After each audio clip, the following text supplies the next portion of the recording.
Lo que llamamos los mecanismos de mercado. Y esto que se llama en la economía actualmente mecanismo de mercado no es otra cosa que microeconomía. Y dentro de microeconomía, las distintas teorías.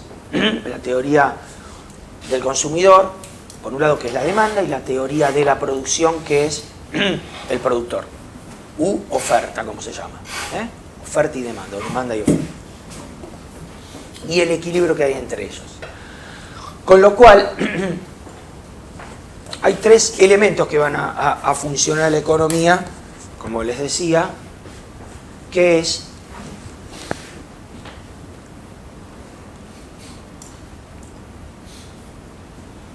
el mercado en sí mismo, la demanda y la oferta. La demanda es la teoría del consumo, la oferta es la teoría de la producción o productor.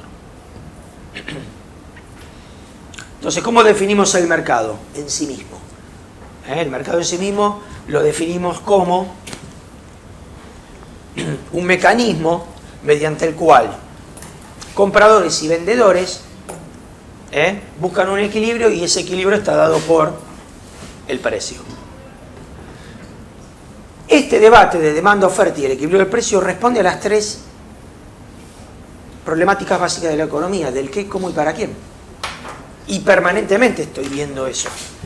Y lo estoy discerniendo de un momento a otro, una nueva reglamentación que sale, una nueva norma para incentivar determinados productos, permanentemente estoy viendo.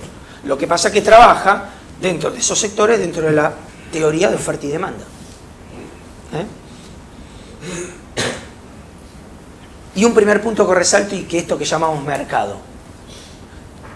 ¿Son todos y siempre los mercados físicos, concretos, como dice acá? ¿Qué creen ustedes? ¿Son todos mercados físicos? A ver, denme, si saben, algún ejemplo de un mercado que no es físico.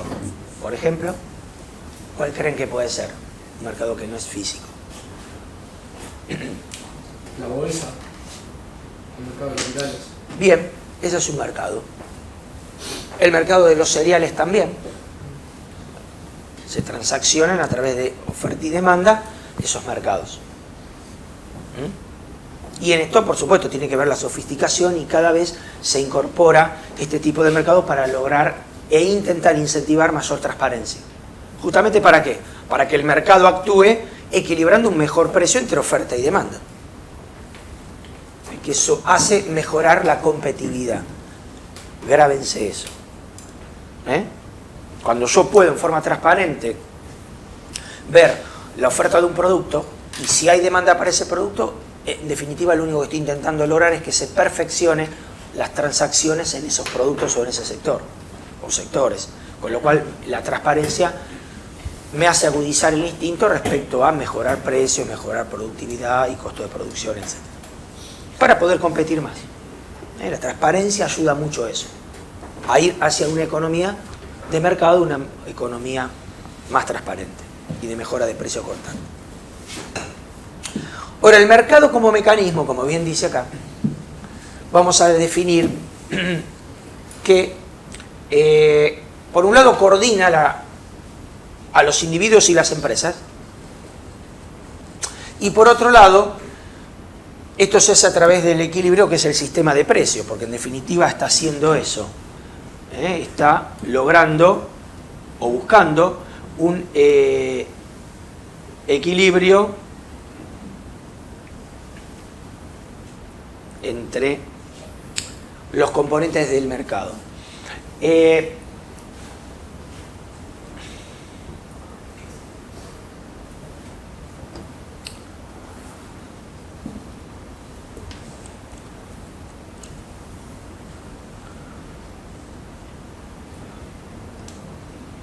Entonces, los precios.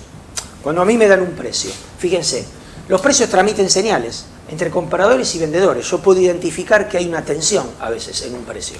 Por ejemplo, el caso que decíamos hoy del caso lácteo evidencia eso. Una tensión entre compradores y vendedores. Sabemos que los que venden, el que produce cobra 4 pesos por litro y el que compra lo está comprando a 18, 19. Evidentemente hay una tensión. Para el que produce, que le parece que es muy poco, y yo cuando me entero que produce, o mejor dicho, que le pagan el litro de leche, o su costo de producción, se lo pagan a 4 litros, a 4 pesos el litro, evidentemente digo, pucha, estoy pagando 18, ¿por qué? ¿Quién está en el medio? ¿Está justificado o no está justificado? Entonces el mercado me está poniendo alertas para tanto la producción como para el consumo, permanentemente. O sea, la oferta y demanda, siempre, me da señales. Y también los precios coordinan decisiones entre los productores y los consumidores. ¿Qué significa coordinan decisiones? ¿Me conviene a mí, tambero, seguir produciendo leche? Si todos los años intento tecnificarme, mejorar las campañas sanitarias, mejorar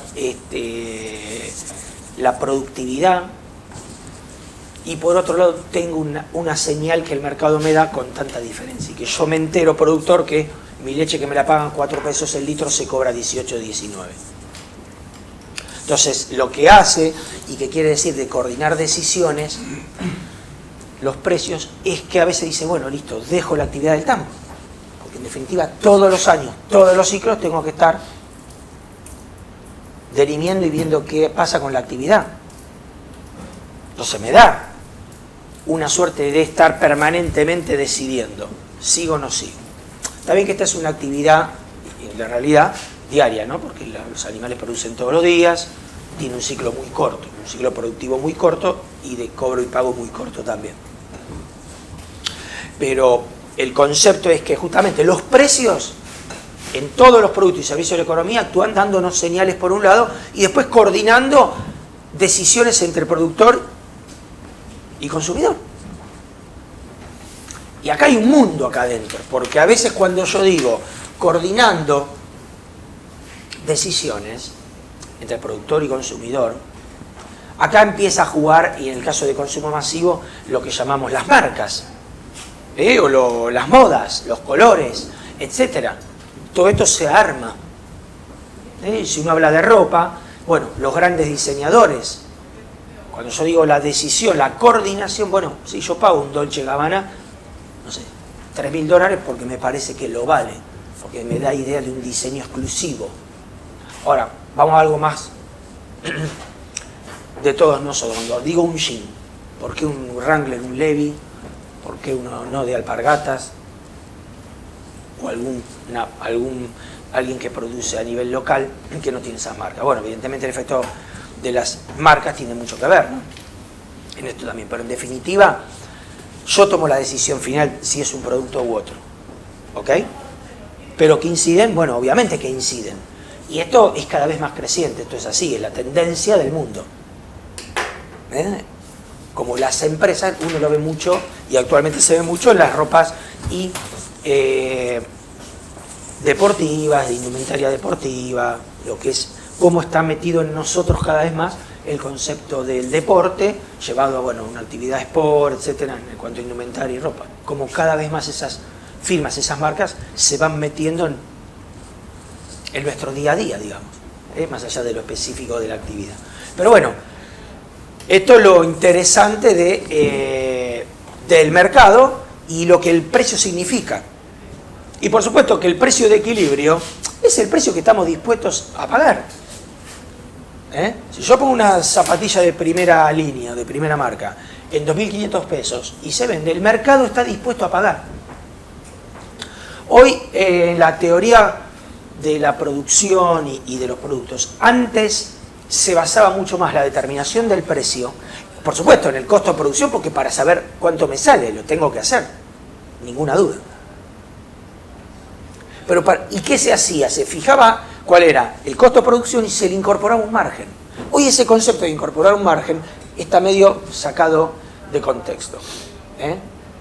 La incorporación de o cuál es el precio final se basa en cuánto está el mercado dispuesto a pagar. No que una zapatilla primera línea me sale 200 pesos y le pongo un margen del 50% que ya parece mucho y sale 300. No, ¿cuánto está dispuesto a pagar el mercado? Así trabajan hoy las empresas. No el costo de producción más un margen. sino el costo de producción para saber, ninguna duda, si no sería una locura, y cuánto está dispuesto a pagar el mercado por eso. Y ahí hay que sensibilizar con todos los elementos que tengo y herramientas a mi alcance. Pero así un poco funciona. Esto, por supuesto, es una revolución. Esto que ese precio de equilibrio es el que se está dispuesto a lograr. Cuánto yo produzco, si abastezco el mercado y si ese mercado me lo paga. En los productos de consumo masivo es donde más se ve esto. Porque a nivel nuestro y de ejemplos es más claro, ¿no? En la ropa, en los alimentos, etc. Esto es como decir, el precio me da un indicador. Si yo les digo, se gastan $550.000 en una Ferrari, se lo gastan. Si yo les digo, se gastan $550.000 en un 580, por más divino que sea el 580, no se lo gastan, porque ya es una sensación, ya se ve, ya se sabe que es producir un auto de esa primera gama y esta otra. Entonces, los precios me van dando señales. Y después yo decido si me parece justo o no. Y el mercado toma esa decisión. Pero es evidente que a lo que se llama un precio de equilibrio se está dispuesto a abastecer toda esa economía en función a la demanda que hay y cómo evoluciona. Entonces, para concluir esta parte, los precios me transmiten estos señales, por un lado, y por otro lado, hacen los precios en sí mismos coordinar acciones entre el productor. Acá creo que hay algún ejemplo, fíjense, como para ampliar. Desde el lado del comprador, del consumidor, ¿ven? ¿Qué es lo que dice del lado del mercado? Si en un mercado hay una cierta cantidad de producto y los consumidores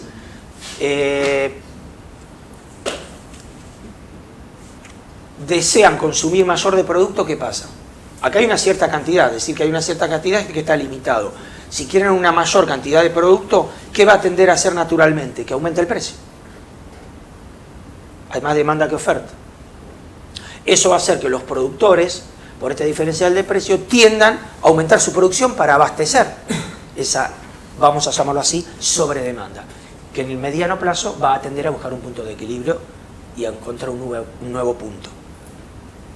Así debería ser, ¿no? Entre comillas. Y aparte, esto en la Argentina nunca pasa, por otros fenómenos. Pero en un mercado, en equilibrio, en un mercado, yo tengo una oferta limitada y voy detectando señales, porque los consumidores quieren más de ese producto. Inicialmente, ¿qué va a pasar? Va a aumentar el precio. El productor, cuando detecta eso, y de alguna forma va a tratar de abastecer a todo ese mercado buscando un nuevo punto de equilibrio, produciendo más. Si fuera desde el productor, fíjense, si a un precio determinado de un producto, o sea, un precio determinado que no muevo, el productor acumula cada vez más cantidad del producto, ¿qué está pasando? O sea, lo que queremos decir acá, le está aumentando el stock. Es evidente que no está vendiendo. Si no está vendiendo, ¿qué va a pasar? Y tengo que bajar el precio, si no, ¿qué hago? Esto es como cuando sale una ropa determinada, los ciclos, otoño, primavera, verano. Bueno, fíjense que siempre al final del ciclo, las mega ofertas, sale, ahora estamos todos acostumbrados, el Black Friday, no sé cuántos Black, hay más, pero es la realidad.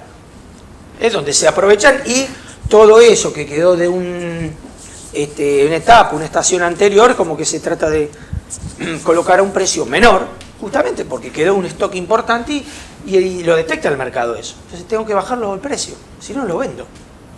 Tal vez compro algo a mitad de precio de una temporada anterior o de una estación anterior.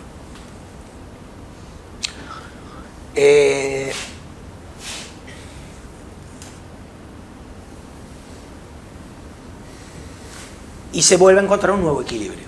Esto permanentemente está funcionando.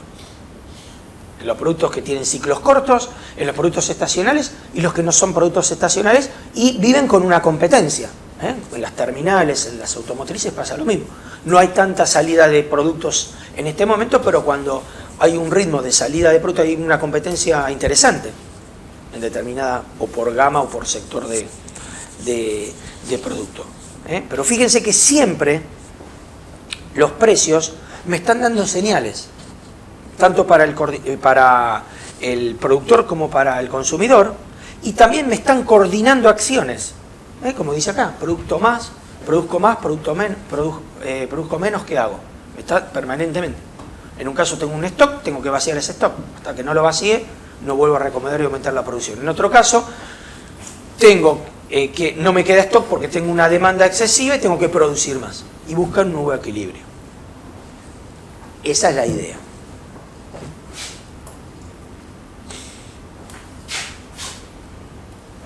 ¿Bien? Bueno, esto es la explicación de lo que recién les decía. La escasez, como aumenta el precio y hace que después se estabilice. Y la abundancia, como hace que disminuya el precio y se vuelva a estabilizar. O sea, en ambos sentidos se tiene que estabilizar y buscar un nuevo equilibrio. Tanto en un caso como en el otro. También se ve, y que acá, porque tiene que ver con el mercado, el tamaño, etcétera, cómo funciona los articuladores o los formadores de precio, ¿no? En cuanto a estos sectores. Entonces, y sus políticas de venta, sus políticas de oferta, hay un montón de factores, pero conceptualmente en general así debería funcionar. Esto a veces se puede demostrar en comportamientos de nosotros como consumidores, por ejemplo. Si aumenta el litro de leche, ¿aquí qué hacemos en la Argentina? Salimos todos corriendo a vaciar las góndolas. En otras sociedades, cuando pasa eso con productos básicos, no consumen el producto básico. Y como es perecedero, se le tendrán un producto putrefacto las usinas, en este caso lácteos o el que fuera, el producto que sea. Entonces eso también tiene que ver, el comportamiento de la economía, en este caso consumidor y productor, tiene mucho que ver también y genera distintas consecuencias. También que te pongan un producto de lujo muy barato, por ahí te hace desconfiar, será trucho, no sé. Sí, bueno, dependiendo del producto o el servicio que sea, a veces también se da esa situación de tener que dirimir, decir, bueno, me lo está mostrando como una primera línea y me está valiendo la mitad. ¿Qué pasa acá? Bueno, puede haber una explicación que es, como yo decía recién, es una temporada anterior, tengo un gran stock, prefiero sacarme el stock que tenerlo ahí. Esto es natural. Y en otros casos pasa lo que vos decís. ¿Qué pasa con ese producto? Le desconfío. Por supuesto. También tengamos en cuenta que el mercado argentino no es un mercado tan grande, como siempre les digo, como para poder trabajar, como decimos, si bien hay muchos que me muestran esto, pero para poder trabajar bajo el concepto 100% de lo que estamos mostrando acá. ¿Ok? O sea, desarrollamos este curso transmitiendo los comportamientos en economías normales. Por supuesto que en la Argentina es una situación particular y especial. Y lo tratamos de llevar a la situación nuestra, por supuesto. Pero así es como debería funcionar en cualquier economía normal, razonable. Cuando tengo abundancia, cae el precio, pum, buscan un nuevo equilibrio. Cuando hay escasez, bueno, busco producir más y encontrar un nuevo equilibrio, permanentemente. Ahora vamos a ver varios ejemplos cuando empecemos, así que no me quiero adelantar. Bueno, todo esto, cómo acciona matricialmente con los distintos mercados. Tiene que ver esto que yo decía recién, según sea el mercado que se trate. En el que recién tiene razonabilidad de funcionamiento es en el mercado de competencia perfecta o el mercado ideal. ¿Ok? En los otros mercados hay otros paradigmas de trabajo. Si vemos el mercado de competencia perfecta, ¿qué decimos? Es un mercado donde hay una gran cantidad de compradores y vendedores. Es un mercado donde comparamos diferentes productos pero en una condición homogénea, o sea que son idénticos. Y es un mercado donde las marcas no hacen la diferencia por la gran cantidad. Entonces los márgenes, las diferencias de precios son mínimas. Es un mercado transparente y que conceptualmente todo mercado, todo producto sería ideal que tendiera a esto, pero por supuesto está muy lejos de esto. ¿Por qué? Porque me da y me genera condiciones de transparencia, competitividad y por ende el esfuerzo de lograr un mejor precio, o sea, en cuanto a mejorar el costo de producción, etc. El segundo mercado, que un poco mostrábamos ahí en cuanto a cómo funciona, es el monopolio. Y como bien dice el monopolio, hay un solo vendedor, fija el precio. ¿Esto qué se da en general? Se da en los servicios. Lo vemos hoy como estamos todos, nuestra patología de los servicios, del gas y de la electricidad. En el tema de gas directamente no se puede elegir, es un monopolio que está sectorizado, o sea, el país, en el caso de Argentina, está dividido por distribuidoras y no se puede atomizar de ninguna forma ni decidir. En el caso eléctrico es un poquito mejor en el sentido de que no para consumidores, sino para grandes empresas. Las grandes empresas pueden hacer acuerdos con los generadores eléctricos para acordar tantos kilowatts hora a término con los generadores directamente. Entonces ahí sí, ahí hay una suerte de mix entre un mercado el cual yo puedo elegir qué generador me vende energía más barata y hacer un contrato a término, a plazo con él. Ahora, a nivel consumidor no podemos hacerlo. No podemos nosotros seleccionar si queremos la distribuidora A, B y C o el generador A, B y C. Esto es para grandes consumidores nada más. Así está armado el esquema eléctrico. Pero simplemente para que vean las variantes que hay. Ahora, obviamente, yo a nivel individuo consumidor, ¿puedo elegir a qué distribuidora le compra? Si es de Lore, de Sur y de Lab, por dar un ejemplo. No. Es un monopolio. En los monopolios, lo único que queda es el accionar del contralor, que es el Estado, en que hagan sus inversiones, ver la adecuación y la equidad de los precios, etc. Otro gran debate, de momento, en la Argentina. El oligopolio, las particularidades que tiene, esto se da en algunas industrias, y el mejor ejemplo es algunas industrias a nivel internacional. Por ejemplo, el sector de hotelería, el sector de la aeronavegación comercial. En general, el oligopolio es que son algunos que se disputan ese mercado, son algunos vendedores, y que no tienen grande variación de precios. En general, no debería funcionar así, pero se busca un rango de precio en el cual todas las compañías compitan. Cuando yo voy a una hotelería 5 estrellas, no voy a tener una pieza a $150 y otra a 400. Voy a tener dentro de esa gama todas entre 300 y 400. Cuando voy y saco un ticket a un destino en el exterior, tengo ofertas, combinaciones, sí, pero cuando yo digo para un mismo ticket, Buenos Aires, Madrid, no tengo un precio de $500 y otro de $3.000. Estoy en una gama. Entonces, de alguna forma, las empresas off the record acuerdan ese rango para no canibalizar el mercado, porque desde el punto de vista del oligopolio, si no canibalizaría el mercado. Entonces, lo que más conviene quienes prestan estos servicios, si bien no le hace bien a la economía, pero es una realidad, es poner un rango de precio y no canibalizarse entre ellos.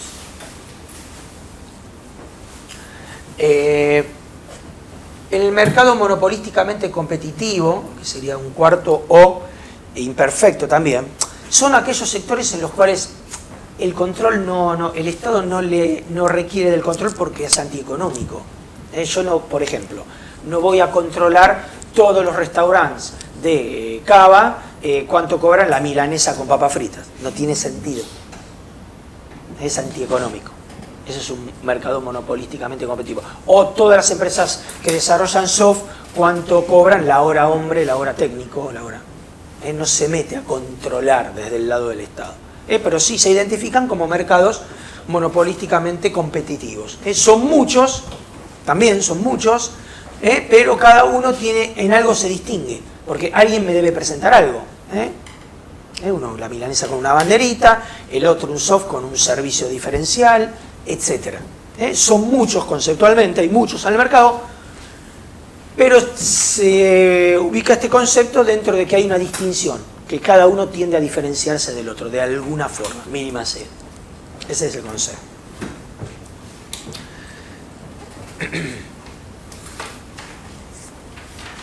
Bien, ¿quedó claro hasta acá? ¿Sí? Bueno. Y para redondear este punto, hay una forma de presentación de la economía, de lo que hemos visto, de oferta y demanda, producción y consumo, que también se llama modelo circular de la economía. Y acá trabaja toda la economía y tiene que dar las respuestas al qué, cómo y para quién. Es un gráfico bastante sintético e interesante porque por un lado están las empresas, por otro lado están las personas. Fíjense, por un lado que está desde el lado del mercado de productos, quienes ofrecen sus productos, quienes demandan, las empresas sus productos terminados los ofrecen, quienes los demandan, las personas. Por otro lado, quienes proveen los factores de la producción, tierra, trabajo y capital, que son las personas. Sea la empresa que sea una empresa familiar, o se creen que detrás de Google hay un marciano. No, hay un montón de accionistas, de dueños. Como de un almacén hay un dueño, un ser humano. Los factores de la producción los ponen las personas. ¿Y quiénes demandan los factores de producción? Las empresas. Arrendan oficinas, máquinas, tierras, etc. Entonces, una forma también interesante de sintetizar es lo que se llama, y mostramos acá, el modelo circular de la economía. Y cómo trabaja los mercados de producción y los mercados de producto. Las personas ofrecen los factores de producción, las empresas lo toman, los productos terminados de las empresas lo ofrecen y quienes lo compran a su vez las personas. O sea, en definitiva, nosotros somos los jugadores de la economía, las personas. De un lado o del otro. Pero trabaja así. Es una forma de ejemplificarlo. Bueno, ¿está claro? Esto ya lo vimos. Y vamos a cortar acá y vamos a empezar a desarrollar en el corte, después del corte, ya nos vamos a meter en la demanda y la oferta. Vamos a empezar hoy con demanda, y cuáles son todos los factores que influyen en la demanda y las distintas situaciones. ¿Ok? ¿Está claro? ¿Sí? Bárbaro. Bien, hagamos un pequeño corte y nos vemos un ratito.